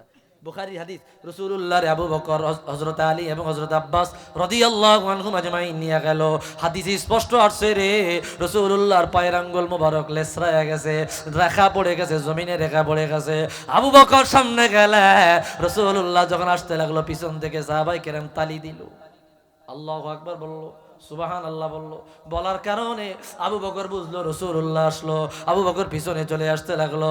রাসূল বলল রে আবু বকর, আশারা ফাআউমা বিয়াদিহি ইলাইহি, রাসূল হাত দিয়ে ইশারা করলো, আবু বকর যেখানে দাঁড়ায় যাও, পিছনে আইসো না। রাসূল সামনে গেলেন, আবু বকরের বাম পাশে দাঁড়াইলে, রাসূলুল্লাহর ডাইন পাশে আবু বকর। আবু বকর নিজে বলে ইক্তাদাইতু রাসূলুল্লাহ সাল্লাল্লাহু আলাইহি ওয়াসাল্লাম ওয়া ইক্তাদান নাস বি, আমি রাসূলুল্লাহ ইক্তেদা করলাম, সাহাবায়ে কেরাম আমার ইক্তেদা করলো। রাসূলুল্লাহ শেষ নামাজে এইভাবে নামাজ আদায় করলো। একটু আওয়াজ দিয়া বলি আল্লাহু আকবার। আমি আবু বকর রাসূলুল্লাহর অনুসরণ করলাম, সাহাবায়ে কেরাম আমার অনুসরণ করছে। রাসূলুল্লাহ এত অসুস্থ, তারপরে জামাত বাদ দেয় নাই, নামাজ বাদ দেয় নাই। সাহাবায়ে কেরাম রে নিয়া রাসূলুল্লাহ নামাজে দাঁড়ায়া গেলেন। ও মহৎ, একটু নামাজের দিকে আগায় আসো, নামাজের দিকে আগায়। আল্লাহর কাছে কি জবাব দেব ভাইরা রে আমার? আমি দীর্ঘ প্রায় 1 ঘন্টার বেশি হয়ে গেছে, 1.5 ঘন্টার কাছাকাছি কথাগুলো আপনাদেরকে শুধু নামাজগুলাই বুঝাইতে চাইতেছি। নামাজ পড়েন, যত গুনাহ করবেন এই নামাজে এক পর্যায়ে আপনার গুনাহগুলো মাফ করাইবে। কি ক্ষমার দরজা, তওবার দরজা বন্ধ হয়ে গেছে না খোলা আছে? খোলা নাই, বন্ধ হয়ে যাবে একদিন, যেই দিন সূর্য পশ্চিম দিক থেকে উঠবে। পশ্চিম দিকে সূর্য উঠবে, এখন সূর্য উঠে কোন দিকে? আপনাদের দেশে কোন দিকে উঠে? আমগো দেশে পূর্ব দিকে উঠে। সূর্য আমগো দেশে পূর্ব দিকে উঠে, আপনাদের দেশে পূর্ব দিকে উঠে তো নাকি? তো একদিন আইব যখন পশ্চিম দিকে সূর্য উঠবে, এটা কিয়ামতের অন্যতম একটা আলামত। তওবার দরজা তখন কি হয়ে যাবে? বন্ধ হয়ে যাবে। এটার ব্যাখ্যা আছে, বিভিন্ন কথা আছে, আমরা পড়াইতে গেলে ব্যাখ্যা পড়াই দেয়। কেউ কেউ বলে এটা আপনার এই ইয়াজুজ মাজুজ বা দাজ্জালের পরে যে 40 বছর দুনিয়াতে অরাজকতা, বিভিন্ন বিশৃঙ্খলা তৈরি হবে, তখন আর ভালো লাম ইউজাদ আহাদুম মিনাস সুলাহা, কোনো ভালো মানুষ পাওয়া যাবে না। তখন সব থাকবে কাফের, মুশরিক, বেঈমান, নাস্তিক। তখন সূর্য উঠবে কোথায় থেকে? পশ্চিম দিকে। তাদের উপরে কিয়ামত কায়েম হবে। আল্লাহু আকবার। ভাইরারে আমার, এই জন্য সাবধান। 5 ওয়াক্ত নামাজ। আরেকটি হাদিস দেখি আপনাদেরকে বলতেছি। নবী সাল্লাল্লাহু তাআলা আলাইহি ওয়াসাল্লাম বলেছে, আল্লাহর হাবিব সাল্লাল্লাহু তাআলা আলাইহি ওয়াসাল্লাম স্পষ্ট হাদিসে পাকে বলে দিলেন, ইয়াতাআকাবুনা ফীকুম মালাইকাতুল লাইল ওয়া মালাইকাতুন বিন নাহার ওয়া ইয়াজতামিউনা ফী সালাতি সুবহি ওয়া সালাতিল আসর সুম্মা ইয়ারিজুল লাযী বাতু ফীকুম ফায়াসালুহুম ওয়া হুয়া আ'লামু কাইফা বিহিম। প্রতিদিন সন্ধ্যাবেলায়, সকালবেলায় একদল ফেরেশতা দুনিয়ায় আসে, আরেক দল যায়, আরেক দল আসে, আরেক দল যায়। সন্ধ্যায় আসে, সকালবেলায় ফেরেশতা চলে যায়। সকালবেলায় যারা আসে এরা সন্ধ্যাবেলায় চলে যায়। আল্লাহ জিগায়, রে ও ফেরেশতারা রে, আমার বান্দাদেরকে কোন অবস্থায় পাইলা? তখন ফেরেশতারা বলল, আল্লাহ সকালবেলায় গেলাম, যায় দেখি ফজরের নামাজে তারা নামাজে। আল্লাহু আকবার। সন্ধ্যাবেলায় যে তাদেরকে সাইরা আইছো, কোন অবস্থায় পাইছো? আল্লাহ বান্দাদেরকে দেখছি নামাজে। সকালে গিয়া দেখছি নামাজে, সন্ধ্যায় মাগরিবের রক্ত দেখছি কি? নামাজে। আল্লাহ কি জানে না বান্দা কোথায় আছে? ফেরেশতারা বলতেছে, আল্লাহ সকালে গিয়ে দেখতে যারা ফজর পড়তেছে, মাগরিব রক্ত আইতা মাঝে তখনও দেখতেছে এরা কি পড়তেছে? ফজর পড়তেছে। আল্লাহ কয়, সাক্ষী থাকো রে, আমি আল্লাহ এই বান্দাদেরকে ক্ষমা করে জান্নাতি বানাইলাম। আল্লাহু আকবার। ফেরেশতাদের সাক্ষী রাখে আল্লাহ। আল্লাহ গুনাহ মাফ করবে যদি নামাজে কন্টিনিউ রাখেন। আখিরুল হাদিস মিশকাতুল মাসাবির মধ্যে এনেছেন, জগতের বড় বড় কিতাবে আসছে।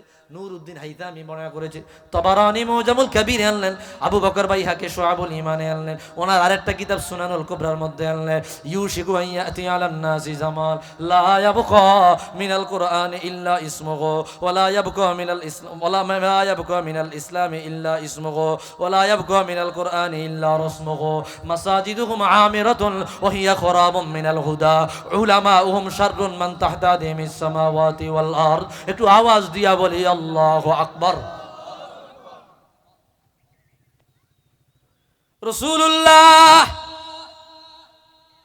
হাদিসে পাকে জানায় দিলেন, এমন একটা সময় আসবে রে, ইসলাম নামে থাকবে রে, কিন্তু কামে থাকবে না। ইসলাম নামে থাকবে, মুসলমানের দেশ থাকবে, মুসলমানের কান্ট্রি থাকবে, ইসলামের বিধিবিধান থাকবে না, ইসলামের নিয়ম থাকবে না, ইসলামের নীতিমালা থাকবে না। দাবি করবে মুসলমান, আপাদমস্তকে নাস্তিক মুরতাদদের আইনে ভরা থাকবে, শাসনে ভরা থাকবে, নাস্তিক মুরতাদদের কার্যক্রমে ভরা থাকবে। তো এই ইসলাম দিয়া কোনো কাম নাই, কোনো দাম না। ইসলাম নামে থাকবে, কামে থাকবে না। একটু আওয়াজ দিয়া বলেন ঠিক কিনা? ইসলাম নামে আছে, কামে নাই। রাসূলুল্লাহ বলে দিল। 2 নাম্বার, ওয়ালা ইয়াবকা মিনাল কুরআনি ইল্লা রাসমুহু, কোরআন কারীমের কালো কালো অক্ষর থাকবে, কোরআন কারীমের তেলাওয়াত থাকবে না। ও বন্ধুরা, আমার বাবারা, মুরব্বী বাবারা, যুবক ভাইয়েরা, ঘরে ঘরে কোরআন শরীফ পাওয়া যায়, কালো কালো অক্ষর পাওয়া যায়, লেকিন কোরআন কারীমের তেলাওয়াত হইজা পাওয়া যায় না। রমজান মাসে আগে কোরআন শরীফের তেলাওয়াত হইতো, এখন মোবাইল টেলিভিশন বাইরায়া এমন ভাবে কোরআন শরীফ বলছে, আমগো মা বোনেরাও রমজান মাসে মার্কেটে মার্কেটে দৌড়ায়। আসেনি? আমি কথা শুধু মার্কেট দেখি না, আমি যে আইলাম সব দেখালি বিল আর বিল। এত মানুষ, আমি চিন্তা করে করতে আইলো, আপনারা থাকেন কোনায়, বাড়িঘর কোনায়? মানে আমি দেখলাম ঘনবসতি নাই তো, আমরা তো শুধু একবারে ঘনবসতি, কিন্তু মাশাআল্লাহ এত মানুষ। আশেপাশে কি বসতি আছে মনে হয়? হ্যাঁ, 1 মাইল দূরেও আছে মাশাআল্লাহ। আমগো দেশে তো মনে করে এত ঘনবসতি, এক বাড়িতে মানুষ আছে 600-700, আবার এক বাড়িতে ভোট মেম্বার একজন হয়ে যায়, এক বাড়ির থেকে মেম্বার একজন হয়ে যায়, এত মানুষ। তো যাই হোক, আলহামদুলিল্লাহ। এই আমাদের কিছু মা বোনরা আছে, দেখবেন এই রমজান মাস আইলে মার্কেটে মার্কেটে দৌড়ায়, আছে না নাই? আল্লাহর কোরআন তেলাওয়াত করে না, অথচ রোজার মাস কোরআন নাজিলের মাস, কোরআন তেলাওয়াতের মাস। তো রাসূল বলতেছে কোরআনের কালো কালো অক্ষর থাকবে, লেকিন তেলাওয়াত থাকবে না। অনেকে আছে এখানে কোরআন শরীফের তেলাওয়াত নাই, জানে না, বয়স হয়ে গেছে, বুড়া মানুষ হয়ে গেছে। আবার অনেক যুবকরা আছে দুনিয়ার প্রতি এত সময় দেয়, রমজান মাসে একটা মাস যদি সময় দেওয়া যাইতো, কি কোরআন শরীফটা শুদ্ধ করুন যাইতো না? যাইতো তো নাকি? আর বেশি দরকার নাই, 10টা সূরা শুদ্ধ করি, 5টা সূরা শুদ্ধ করি, এই লস হইতো? যার নামাজে দাঁড়াইলে পড়লে নামাজটা শুদ্ধ হয়, সময় দেই না, এলামি করি, এগুলা করেন না। এই রমজান মাস আসতেছে, নিজ দায়িত্বে ইমাম সাহেবরে বলেন, আপনাদের সিলেটের ফুলতলি মস্তকে দারুল কেরাত আছে কি নাই? দারুল কেরাতে ভর্তি হন। আমি দেখেছি ফুলতলিতে এমন গড় আছে যেই গড় ওই জাগতিক শিক্ষা নাই, কিন্তু দারুল কেরাতের কারি সাহেব প্রত্যেকে, ছেলে মেয়ে মা বাবাকে দারুল কেরাতের কারি সাহেব। এটা একটা নিয়ামত, আলহামদুলিল্লাহ কর। এটা খুব ভালো লাগছে আমার। তো যুবক যারা আছেন এখানে, অনেক আসেননি দারুল কেরাতে পড়েন না, আসেননি কেউ? অনেকেই তো আছে। যাক, এই ভর্তি হয়ে আপনারা কমপক্ষে শুদ্ধ করে নেবেন। তো রাসূলুল্লাহ বলতেছে কিয়ামতের আগে কালো কালো অক্ষর থাকবে, কিন্তু তেলাওয়াত থাকবে না। 3 নাম্বার যেটা, মসজিদগুলো হবে এয়ার কন্ডিশন টাইট যুক্ত, এসি করা, এত সুন্দর এত সুন্দর, লেকিন মসজিদে নামাজের জন্য মুসল্লি খুঁজা পাওয়া যাবে না। রসুল দেখা দেখা বলছে, দেখা দেখা 1400 বছর পরের কথা দেখা দেখা বলছে। রসুল্লাহর তো ক্ষমতা আল্লাহ দিয়েছে, টাইম ট্রাভেলস করতেন, সময় যাত্রা। 100 বছর আগে, 1000 বছর আগে, 1 লক্ষ বছর আগে, 100 বছর পরে, 1000 বছর পরে, 1 লক্ষ বছর পরে কি হবে, রসুল এটা দেখে দেখে বলতেন। আবু দাউদের হাদিস, আবু নুআইম ইবনে হাম্মাদ, কিতাবুল ফিতান, প্রথম খণ্ড 2 নম্বর হাদিস। রসুল বলে, ইন্নাল্লাহা জাউয়ালি আল আরদু কুল্লুহা, তামাম জগৎ আল্লাহ আমার কাছে এত ছোট বানায়া দিয়েছে, হাতের তালুতে তাকাইলে যেমন সব দেখা যায়, তামাম জগৎ আমি তেমন দেখি। তো কোন জায়গায় কোন ফেতনা, কোন জায়গায় কোন নিয়ামত, রসুল সময় যাত্রা কইরা দেখতেন। 100 বছর পরে কি হইব, 1000 বছর পরে কি হইব। আমরা কি 100 বছর পরে কি হইব এটা দেখি? বুঝি না। কিন্তু 100 বছর পরে এটা record time travel. Stephen Hawking একজন বিজ্ঞানী ছিল, মারা গেছে, সময় যাত্রার একটা সূত্র বাইর করছিল। রাসূলুল্লাহ সাল্লাল্লাহু আলাইহি ওয়াসাল্লাম এটা আর 1500 বছর আগে কয়ে গেছে। আল্লাহু আকবার। কি হবে? তো রসুল বলতেছে মসজিদগুলা টাইস, এয়ার কন্ডিশন, এসি যুক্ত, এত জাকজমক হবে, লেকিন মুসল্লি খুঁজা পাওয়া যাবে না। এটাই সেই জামানা। আমরা মসজিদে বিভিন্ন সময় গাড়ি থামায় ফজরের নামাজ জামাতে পড়তে হয়, মসজিদে পড়লে যায় দে ইমাম সাহেব বয়ারিস, মুয়াজ্জিন সাহেব বয়ারিস, কিও কই মুসল্লি নাই, একজন মুসল্লি 2জন মুসল্লি আইলে একটু জামাত করব, এই অবস্থা। তা আমার ভাইরা, আদরের ভাইরা, 5 ওয়াক্ত নামাজের দরকার আছে? আছে? কে কে 5 ওয়াক্ত নামাজ আদায় করবে? তুই হাত তুলে আল্লাহকে তুই দেখাই। নারায়ে তাকবীর, নারায়ে রিসালাত। আল্লাহ কবুল করুক, পড়ি আমিন। এটা দরুদ শরীফ পড়ি, আল্লাহুম্মা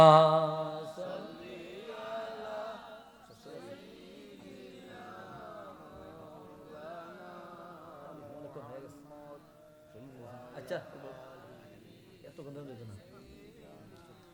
মাওলানা। আপনাদের জন্য আমি একটা চমৎকার হাদিয়া রাখছি। হাদিয়াটা হইলে আমি মনে করছিলাম শেষে, যাতে করে একটু আল্লাহমুখী হয় মানুষ। একটা গজল, নাতে রাসূল, একটা কালাম আছে আমার কাসিদা, আমি এটা আপনাদের জন্য তেলাওয়াত করবো, পড়বো, সমস্যা নাই তো? কাসিদাটা গাইবো ভাই। এটা মানুষকে আল্লাহমুখী করার জন্য। এটা লেখছে আমেরিকান এক ভাই, উনি আমারে দিয়া গাওয়াইছে আর কি, উনি আমারে পাঠাইছে, কইছে গায়েন এটা। আমি আপনাদের একটু সুবিধার জন্য, যাতে করে নামাজের সাথে বিষয়টা সম্পৃক্ত, আল্লাহমুখী, এটার জন্য গায়া ইনশাআল্লাহ। এরপরে মিলাদ শরীফ পড়বো, মিলাদ শরীফের পরে ইনশাআল্লাহ ছোট্ট করে একটু দোয়া করবো। কষ্ট হবে না তো বাবা? খারাপ লাগবে না তো? অন্য বিভিন্ন জায়গায় আবার ওই গজল টজল গাইলে কয় গজল গাইন না বক্তা, কিন্তু আমি তো এতক্ষণ ধরে আলোচনা করলাম আপনাদের কাছে, দীর্ঘ সময় কোরআন হাদিসের কথাগুলো আনছি, একটা বা 2টা গজল গাইছি 2 মিনিট হইবে সর্বোচ্চ, কি গেছি 2 মিনিট। এগুলা অনেক সময় বলে বইলা বইলা ফেতনা সৃষ্টি করে, কিন্তু আসলে গজল, নাত, হাম, এগুলার মধ্যে তো একটা মহাব্বত আছে, অন্তরের মধ্যে দাগ লাগে, অন্তরের মধ্যে দাগ লাগে, মহাব্বত পয়দা হয়, তৈরি হয়। এগুলা তো বুঝে না তারা, না বুঝা ফেতনা ছড়া। আল্লাহ হেদায়েত দান করুক, আমিন কর। কোন মুখে দাঁড়াবো তোমার সামনে দয়াল আল্লাহ গো, কোন মুখে দাঁড়াবো তোমার সামনে,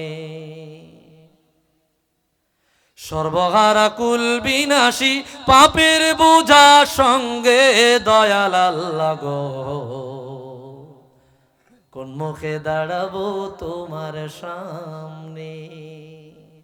আসলেই তো এই চেহারা নিয়ে, এই অবস্থা নিয়ে আল্লাহর সামনে দাঁড়ানোর মতো অবস্থা আমগো নাই। এই অবস্থা নাই। এত অন্যায়, এত পাপ, এত গুনাহ, আল্লাহর সামনে কেমনে দাঁড়াবো? তো কবি কথা বলতেছে, কোন মুখে দাঁড়াবো তোমার সামনে দয়াল আল্লাহ গো, কোন মুখে দাঁড়াবো তোমার সামনে, সর্বহারা কুল বিনাশী পাপের বোঝা সঙ্গে দয়াল আল্লাহ গো, কোন মুখে দাঁড়াবো তোমার সামনে। অধম কমিনায় আমি মহাপাপী মানি, রহিম রহমান নাম যে তোমার তাও কিন্তু জানি। আল্লাহু আকবার। অধম কমিনায় আমি মহাপাপী মানি, রহিম রহমান নাম যে তোমার তাও কিন্তু জানি। যদি তুমি করো গো মাপ, কে আছে জিজ্ঞাসে দয়াল আল্লাহ গো। আল্লাহু আকবার। যদি তুমি করো গো মাপ, কে আছে জিজ্ঞাসে দয়াল আল্লাহ গো, কোন মুখে দাঁড়াবো তোমার সামনে। মানুষ দেখবে কিয়ামত হাসরের ময়দানে, তুমি ছাড়াই আমার কিয়ামত হয় প্রতিটি ক্ষণে। রাখো মারো জাগা করো বুইলু না আমারে দয়াল আল্লাহ গো, কোন মুখে দাঁড়াবো তোমার সামনে। নফসের তাড়নাতে কলব হইয়া গেছে মরা, এটাই মেন জিনিস। ইয়াউমা লা ইয়ানফাউ মালু ওয়ালা বানুন ইল্লা মান আতাল্লাহা বিকলবিন সালিম। এরে উম্মত, আল্লাহর সামনে যখন দাঁড়াবা, তোমার সম্পদ কাজে দিবে না, তোমার সম্পদ কাজে আসবে না, অর্থ কাজে আসবে না, ক্ষমতা কাজে আসবে না, পাওয়ার কাজে আসবে না, তো মালিক কি কাজে আসবে? আল্লাহ বলে দিল ইল্লা মান আতাল্লাহা বিকলবিন সালিম। একটা নিরাপদ কলব, নিরাপদ আত্মা, যে কলবে গুনাহ থাকবে না, অন্যায় থাকবে না, পাপ থাকবে না, এমন একটা কলব নিয়ে যদি আল্লাহর সামনে দাঁড়ায়া যাও, তুমি আল্লাহর জান্নাতে চলে যাবে, কেউ ঠেকাইতে পারবে না। একটু আওয়াজ দিয়া বলি আল্লাহু আকবার। আল্লাহ কয় দুইটা জিনিস আমাকে দাও, মান খাশিয়ার রহমান বিল গায়ব ওয়া জাআ বিকলবিন মুনিব উদখুলুল জান্নাতা বিসালাম যালিকা ইয়াউমুল খুলুদ। এক নম্বরে যে ব্যক্তি আল্লাহকে না দেখে ভয় করবে, আর দুই নাম্বার যে ব্যক্তি নিরাপদ কলব নিয়ে আল্লাহর কাছে যাবে, আল্লাহ বলবে উদখুলুল জান্নাতা বিসালাম, নিরাপদে আমি আল্লাহর জান্নাতে যাও। একবারই জান্নাতে প্রবেশ করলে আর দ্বিতীয়বার বের হওয়া লাগবে না। আল্লাহু আকবার। এই কথাই বলল, নফসের তাড়নাতে আমার কলব হইয়া গেছে মরা, আদার ঘরে খুঁজা মরি পাই না তোমার সাড়া। বিদায় বেলায় কলবে সালিম নসিবে রাখিও দয়াল আল্লাহ গো, কোন মুখে দাঁড়াবো তোমার সামনে।